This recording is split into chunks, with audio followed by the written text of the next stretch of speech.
অপমানের জবাব। একবার এক প্রয়োজনে পণ্ডিত ঈশ্বরচন্দ্র বিদ্যাসাগর এক ব্রিটিশ অধিকারীর কাছে গিয়েছিলেন।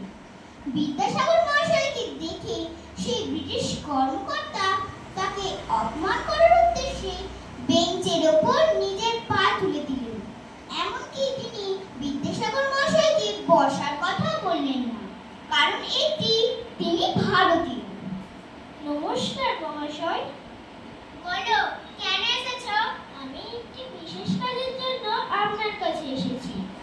তারপর বিদ্যাসাগর মহাশয় সেখানে কাজ শেষ করে নিজের অফিসে গিয়ে ভাবতে লাগলেন,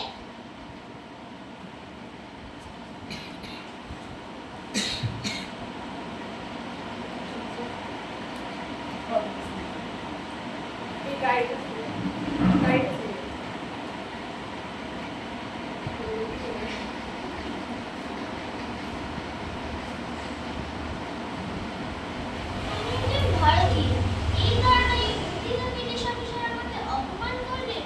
ভারতীয়দের প্রতি করা এই অপমানের জবাব আমি নিশ্চয়ই দেব।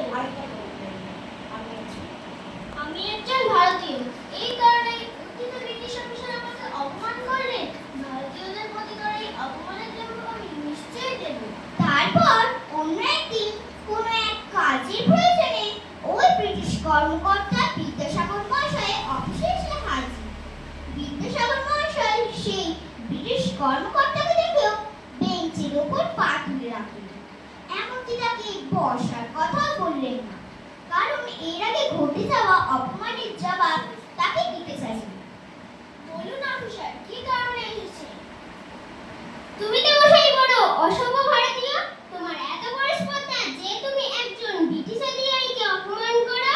মহাশয়, আপনিই তো বলেছেন যে ভারতীয়রা অসভ্য, তাই আপনি যে ধরনের সভ্য আচরণ প্রদর্শন করেছেন আমিও তার অনুকরণ করেছি মাত্র। এরকম সভ্য আচরণ তো আপনিই শিখেছেন, সেটা ভুলে গেছেন কি? তখন সেই ব্রিটিশ কর্মকর্তা বললে, বুঝেছি স্যার, গতবারের ঘটনার জন্য মাফ করবেন। এরকম